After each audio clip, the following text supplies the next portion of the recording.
Welcome to the Student Success Podcast. I'm Al Solano, founder of the Continuous Learning Institute, or CLI, a higher education online resource focused on providing community college and open access university educators with practical information on how to get results at their campus. As a resource within CLI, the Student Success Podcast is focused on just that, the challenges, opportunities, failures, and successes of practices intended to improve student success and equity. The goal is to leave you with thought-provoking ideas, nuts and bolts information, and or lessons learned from the field so you can consider how you might apply them to your institutional context.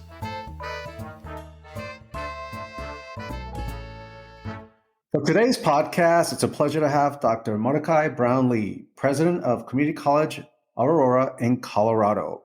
It's such a pleasure to have you on the podcast, Dr. Mordecai. Hey, man, I'm excited to be here, Dr. L. I appreciate the opportunity.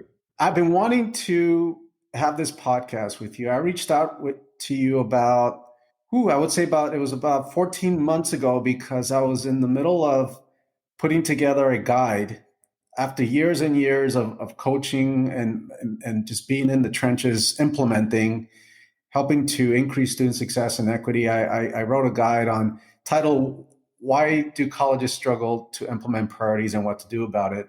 And as I was searching people for input, any kind of testimonials, I came across you because I was following you on Twitter. I just appreciate you so much because you're just so kind. You ooze with kindness. I appreciate that. So much of my approach is about kindness, and you're so positive. Your videos, the fact that you have close to 30,000 followers says a lot because people really listen to you. You're just so positive, so kind. And so when I reached out, this stranger here reaching out, hey, would you like to read my guide?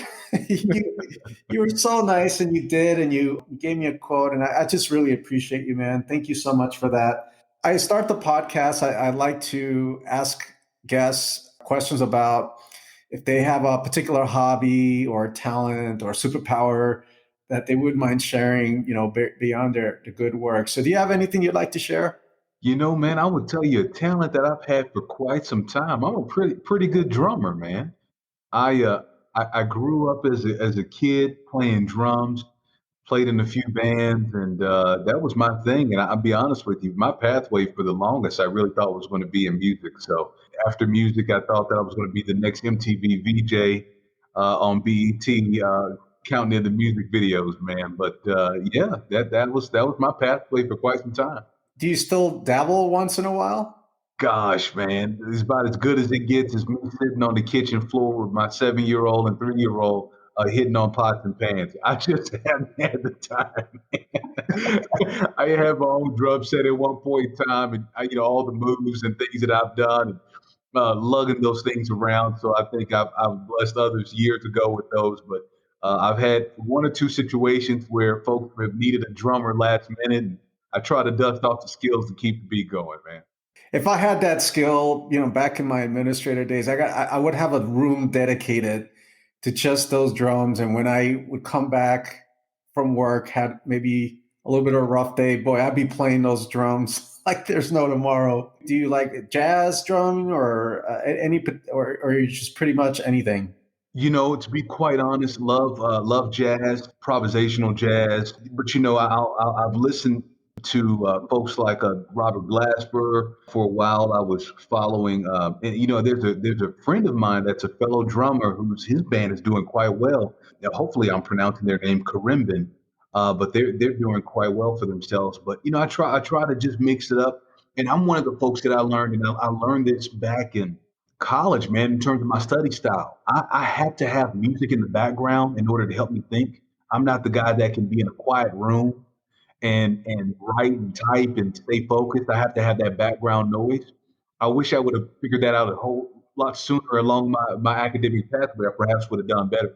But even to this day, like right before we started our podcast, I had to turn the jazz off, man. I was probably listening to my Pandora jazz station, but I keep music in the background, man. Yeah, I hear you. I want to touch on this improvisational because so much of educational leadership it's like jazz. You gotta improvise. You gotta adjust to what's happening in your environment, and your leadership has a rhythm to it.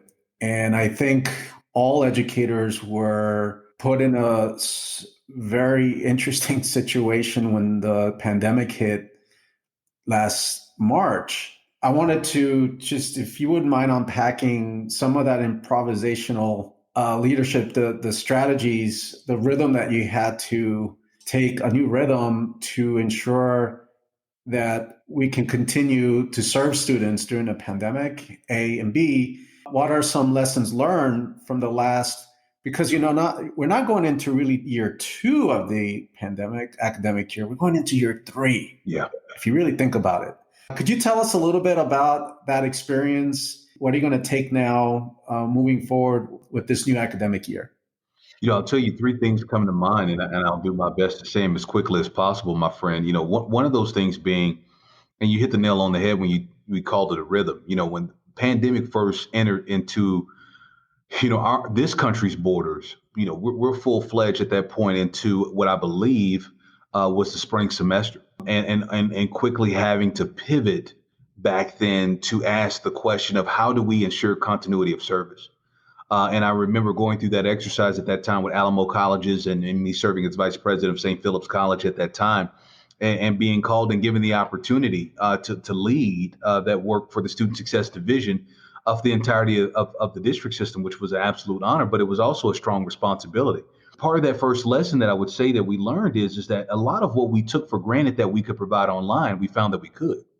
I think that for quite some time, it was this idea that we could not provide a quality support service to students in that online remote space. And I think that requirements of the day, the crisis of the day, forced us to quickly realize that we had what it took to provide quality service. I think through collaboration, through strategy, leading towards action, the integration of technologies that were present, and I would say even untapped, the responsibility that we had to students really innovated that work.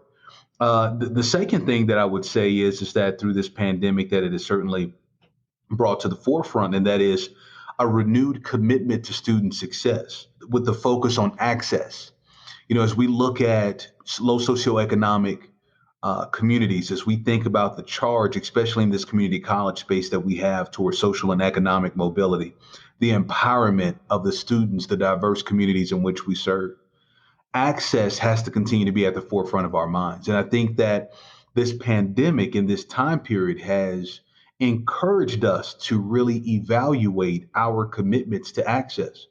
And what we ended up finding, especially in these low socioeconomic spaces, I think about some of my fellow educators that were working in Arizona, working in New Mexico, really working in some of these other territories, as they told their horror stories of the lack of broadband access. Yet they still had to find a way to get students to have the resources and accessibilities that they needed. Grateful for the infusion of dollars that have come in federally and through state funds. But colleges themselves had to quickly had to pivot and figure out what it was going to do to commit itself to access. As we think about the histories of community college, access looked a certain way. Now in the pandemic, it certainly looks a certain way. So it's something to certainly continue and to work with our local communities and legislation to look to further broadband access in our respective communities. The third thing I would say is the ethical responsibility that we had as educators to still serve beyond our enrollments. What I mean by that is that, in San Antonio, Texas, for those that don't know, the most impoverished metropolitan city in the country, also the most economically segregated metropolitan city in the country, we had a responsibility at this point to really ask ourselves, are we only going to serve the individual if they're a student? What about if they were a former student? They were with us, yet the pandemic has created some hardships that don't allow for them to concentrate on their studies at this time. We ethically still have a responsibility to this person to provide service. And so I would say that the third point that I would say is for anyone that's listening to this is really think beyond the enrollments, think about humanity, think about the communities in which we serve, and ask yourself, where can you institutionally provide services to the community as a whole? Because that is still a part of the advancement of our institutional missions. And people will not forget what you've done for them. People will not forget ways in which you empowered them. that could look like a lot of the work that we did and we do it here in this community, here in Aurora and Denver, of the food bank, the food drops, and looking at clothing closets, looking at what resources can we have towards displaced employment, what can we do in terms of resources to support students, former students, with childcare access, as they're looking and seeking new jobs and opportunities for themselves. So, Dr. Al, I've said a whole lot. I told you I was going to say it, try to say it as quickly as possible. But I think these are some of the things that have certainly been at the forefront of the work that we've been doing during this period. Yes, thank you for that. I really like what you said beyond enrollment. I know right now so many leaders are focused on enrollment. It's going down at so many community colleges, and that's just the reality. There's been so many focus groups with students, and life happens. They're choosing work and foregoing another year. I think you're right. People will remember what you did for them, and when you are able to serve the community that way, the community that you serve, because you've been at this job in Colorado, how long now? How long? Oh gosh. Let's see. Official start date was July 15th in office. Let's see. We can do the math there. So you're. I was so excited when I heard the news. Speaking of community, you came from a community. The last college you were in was both an HSBU and an HSI. Can you tell us a little bit about that experience of being an institution? Oh man. Yeah. Amazing, amazing experience. It's not often can anyone say that they have worked for the nation's only historical Black college that is a Hispanic-serving institution, and it's something that I took great pride in. It was great responsibility along with that. The institution, St. Philip's College, 123 years old, founded as a school for emancipated female slaves to teach them how to cook and sew. And then as you look at what has happened demographically in that community throughout the years, and its foundation has now shifted to a heavily Hispanic Latinx community, Chicano community. And so the opportunities that were present then was, now being the only dually federally designated institution to hold such a responsibility really was the charge. And I think for any institution that has such a designation of being either HSI or HBCU or minority serving institution, it's really the commitment to say that you have an understanding of the students in which you serve, and you have an understanding and you honor who they are as individuals and who they bring and what they bring to your institution, and that you're creating environments that ensures not only do they feel welcomed and cared for, but that they are empowered to succeed as we look to break down the various social constructs that we've had historically in this country. It's a responsibility, and it was one that I learned firsthand working in that community, and it's something I will never forget. And I've brought it now with me to my current institution, Community College of Aurora, which is a Hispanic-serving institution. So again, we have the opportunity to continue to advance, and I would say in a lot of regards, define for a lot of people, what does that mean to be an HSI? And how do we bring about the advancement of servingness, if you will, to our student body? Yes, I like that you mentioned serving this. I did a podcast with Dr. Gina Ann Garcia, and she kind of coined the term, and she talks about how institutions have been Hispanic enrolling, but not necessarily Hispanic serving. I love the fact you have this HBCU that embrace the community, the demographics change, and embrace the Latino brothers and sisters. And it reminds me of I have a friend of mine. He's a Korean American. He works in LA, and in Koreatown they have a lot of different kind of nonprofits, but they've embraced the fact that they are surrounded, and a lot of Latinos moved into their community, and they actually embrace them. And a lot of the nonprofit work goes towards educational after school programs, things that actually help the Latino community. So I just think that's beautiful, to take care of our fellow human beings. When you were at your previous institution, are there any strategies, any kind of activities that were done to ensure student success and equity that you wouldn't mind sharing? Yeah, one of the things I would say is that we were Alamo Colleges was a strong partner with Achieving the Dream. Achieving the Dream has done some amazing work. From a student success standpoint, it comes down to identifying the barriers. As we think about diversity, equity, and inclusion work, and we think about student success work, those that have worked in this space, like yourself, Dr. Al, understand the power of disaggregating the data. The power of strategy and action and the impact comes down to disaggregating the data, and institutions being willing to have a conversation that won't necessarily be as popular, and won't necessarily have a controlled success narrative associated with it. Because once you begin to segment the data and you further understand and honor the students that you're serving and have been historically serving, you can ask some very good questions about, have you been doing a good job of serving them? Yes, you may have opened the door to them, but did you welcome them? Did they have the resources necessary? And really began to then build the infrastructure to ensure student success. That's the equity piece, right? It's not only honoring who the individual is, but it's building the systems to ensure the individual succeeds. And that is key. And there's so much in that that can be unpacked, right? We end up finding, especially in some of these spaces, I think about my time when I served in Charleston, West Virginia at the University of Charleston.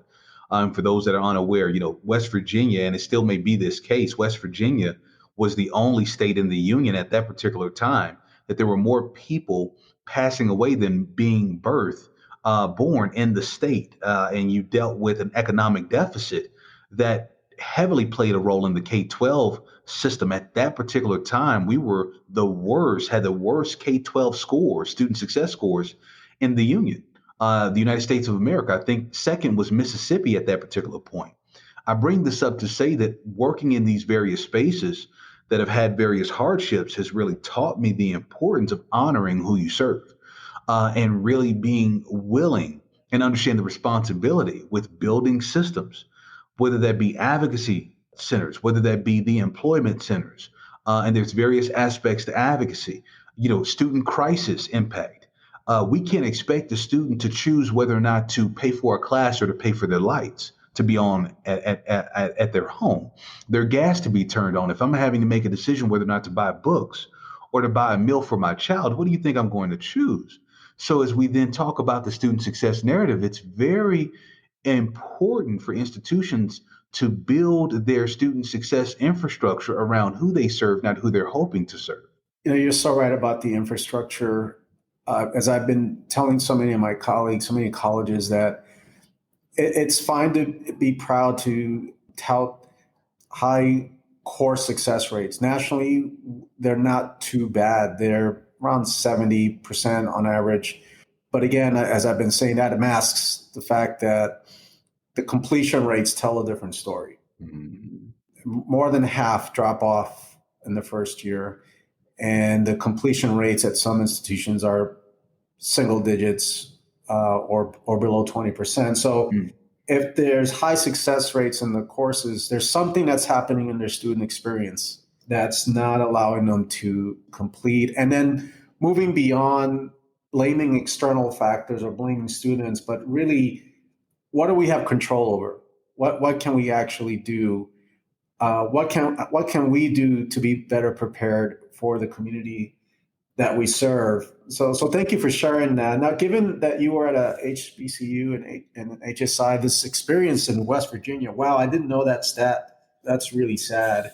And given that we discussed your experience during the pandemic, putting all this together, what are your thoughts on what we need to do this coming academic year, and then also looking more forward-looking, thinking about what is the future of student success? The one thing I would tell everyone is that while I wish, Dr. Al, that we were at a point to where we were talking about higher vaccination rates, talking about the continued rebounding of our communities. But now, at the point of us recording this session, and I think it will continue to be part of our conversation for quite some time now, is the Delta variant and its impact now on our communities. But certainly, as we are now staring at the fall semester kicking off here in a matter of days, what does this mean for us now in this semester? Whereas we've made a promise, or we've began to move towards reincorporating instruction back on our respective campuses, and we wanted to provide that experience. And then you have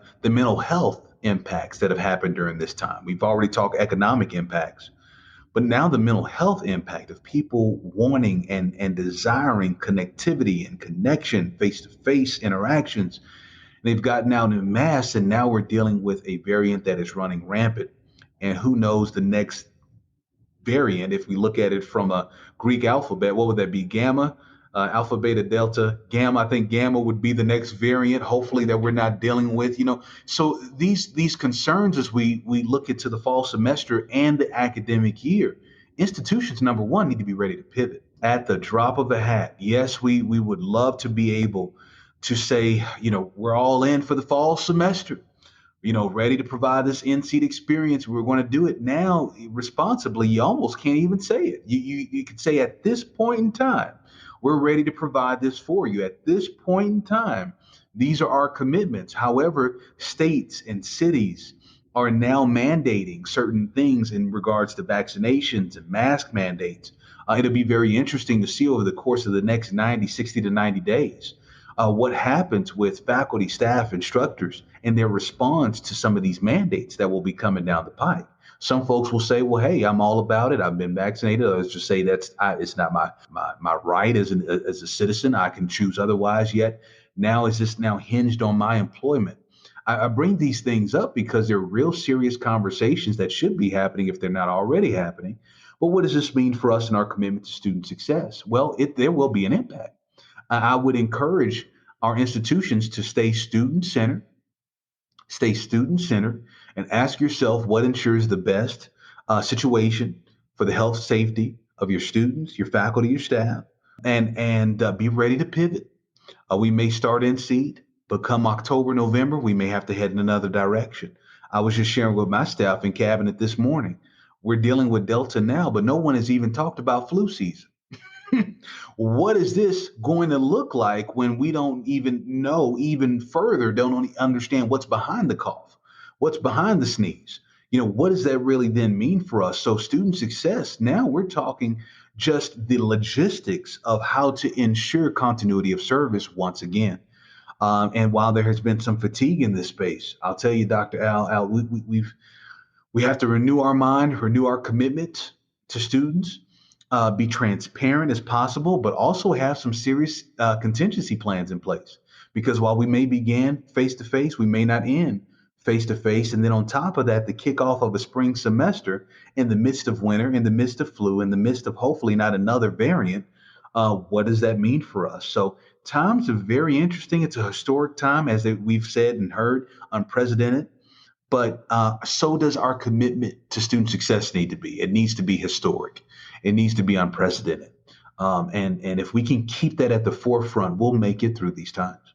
When the pandemic hit, there were some things that finally campuses did that I've been wanting them to do for years. Get rid of wet signatures, for example. Finally, we got rid of wet signatures for the most part. The other thing is I do a lot of work with faculty, a lot of work around continuous improvement, pedagogy, data-informed pedagogy, and how do we integrate technology? And this forced faculty to how can we use technology? And what I was hoping was when things were going to get much better, we can go back, that they would still leverage that technology even when they're back in person. You're so right about this pivot. We have to be ready in case of an emergency. We got to pivot to online. And so when I mentioned earlier about these success rates, the core success rates, a faculty member she was so smart. She says, well, don't get us off the hook. It's not only the structural stuff. We have students who earn C's, who have a bad experience in the class sometimes. We got to up our game instructionally, especially online. And so I think there's going to be a need to have perhaps even more quality in-depth professional development to be ready for that pivot. So back to now the future of student success. Let's think now some happy thoughts post-pandemic. How does that look like? That's a hard question. I hope that it looks like institutions have found deeper, more meaningful opportunities to improve access.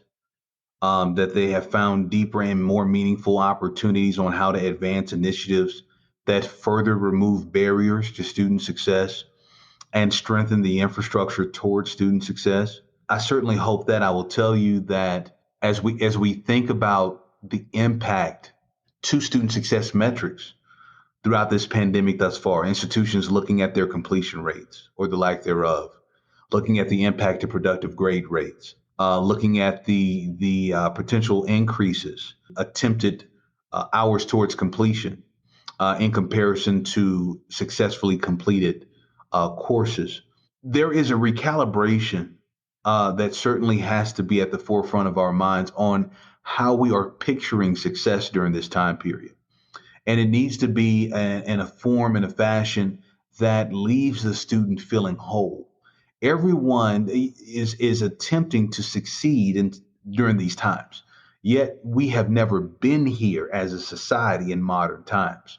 And so I was sharing this with my faculty and staff that we should take it to be a privilege that in the midst of a pandemic and an uncertainty that students have found a way to still entrust our institutions with their academic pathways and their career aspirations.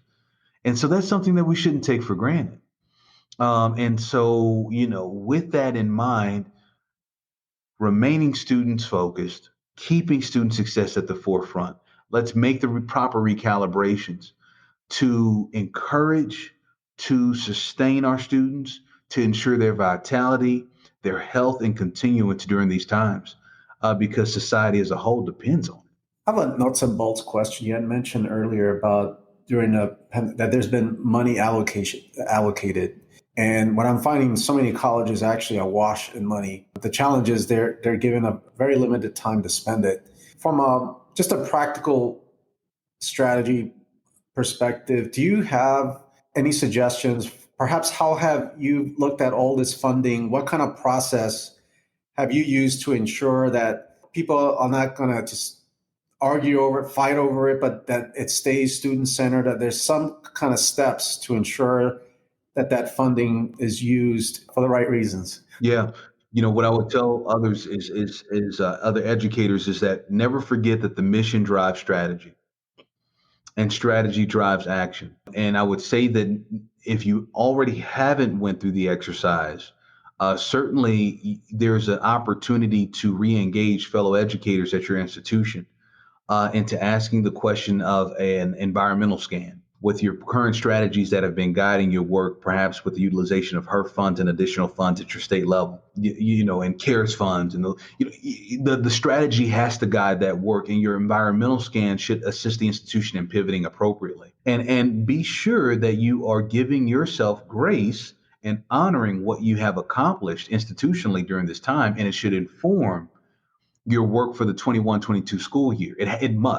It must, right? How we would have approached this strategically and from a resource allocation standpoint 12 months ago certainly should not be the same space that we're approaching it today. And so be sure to create those opportunities for yourself. It's certainly what we're doing here at the Community College of Aurora, is having those conversations to say, what is it that we need to do to showcase our learning and continued commitment to process improvement, to ensure that the utilization of these dollars are effective and efficient to the needs of now. And as we wrap up, I wanted to ask you about leadership. You have all these wonderful videos. You're so positive. Again, you're such a kind. Well, first of all, where does that come from?